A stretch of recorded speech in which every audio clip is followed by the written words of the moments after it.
Colour की चड्डी पहने हो? I'm sorry, I'll try harder. बता दो ना, किस कलर की चड्डी पहने हो? चुप चुप चुप चुप।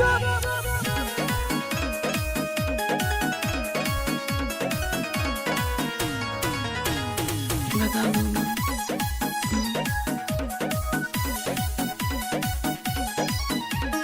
लागे की मोती मरा गइल बा, बुद्धि होता हर हेरा गइल बा। बता दो ना, किस कलर की चड्डी पहने हो? लागे की मोती मरा गइल बा, बुद्धि होता हर हेरा गइल बा। लागे कौनो जदुआ पड़ल बा तोहके, साचे तू बाते बतइबू का। आज चड्डी नहीं पहने हो ना, सब पता चल रहा है। रे पगला दिल बनका रे न मन बे चुप। करतारू छत पर चढ़ के हाला, हमार नाक कटइबू का। करतारू छत पर चढ़ के हाला, हमार नाक कटइबू का। बता दो ना, किस कलर की चड्डी पहने हो? बता दो ना।